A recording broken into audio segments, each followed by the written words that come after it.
আইনশৃঙ্খলা পরিস্থিতি স্বাভাবিক রাখতে বেনাপোল সীমান্তে নজরদারি বাড়িয়েছে বিজিবি। সেখান থেকে সরাসরি যুক্ত হচ্ছেন সহকর্মী শেখ নাসির উদ্দিন।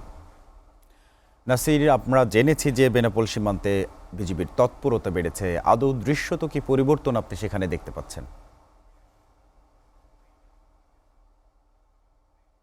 আপনি যেমনটা আসলে বলছিলেন, আসলে সৈয়দ উসমান হাদি এই মৃত্যুর ঘটনার শোক কাটতে না কাটতেই জাতীয় নাগরিক পার্টির এনসিপি প্রধান শ্রমিক সংগঠন খুলনা বিভাগের সংগঠন মোতালেব শিকদার গুলিবিদ্ধ হয়েছে। গতকালকে গুলিবিদ্ধ করেছে দুর্বৃত্তরা। আসলে দুর্বৃত্তরা গুলির ঘটনা পরপরই আসলে এই সীমান্ত জুড়ে, অর্থাৎ 101 কিলোমিটার সীমান্ত জুড়ে এখানে নিরাপত্তা বলয় গড়ে তুলেছে বিজিবি সদস্যরা, যাতে কোনোভাবে এই সন্ত্রাসীরা এই যশোর বেনাপোল সার্সা সীমান্ত দিয়ে যাতে ভারতে পালিয়ে যেতে না পারে, সেজন্য বিজিবির সদস্যরা তারা এখানে বিভিন্ন চেকপোস্ট এবং গাড়ি তল্লাশি শুরু করেছে বলে যেটা সরজমিনে এসে দেখা গেছে। তবে এখানে সীমান্তের 101 কিলোমিটার সীমান্তে বিশেষ করে আন্দুলিয়া, শিকারপুর, ধান্যখোলা, সাদিপুর, পুটখালি, গোগা, অগ্রভুলট এসব সীমান্তগুলো আসলে বিশেষ করে স্পর্শকাতর হওয়ায় আসলে বিজিবি সদস্যরা এসব সীমান্ত সিল করে দিয়েছে বলে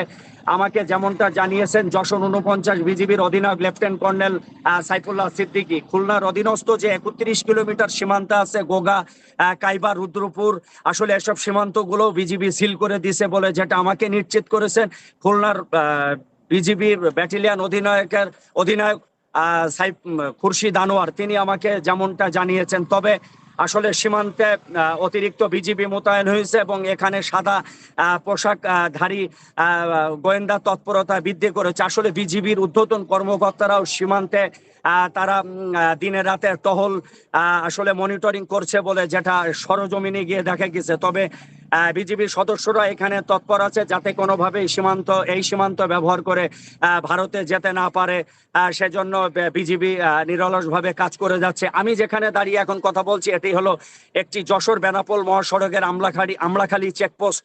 এখানে বিজিবির সদস্যরা তারা গাড়ি তল্লাশি করছে এবং বিভিন্ন গোয়েন্দা নজরদারি বৃদ্ধি করেছে সকাল থেকে, যেটা সরজমিনে এসে দেখা গেছে। এই ছিল সর্বশেষ বেনাপোল আমলাখালী চেকপোস্ট থেকে।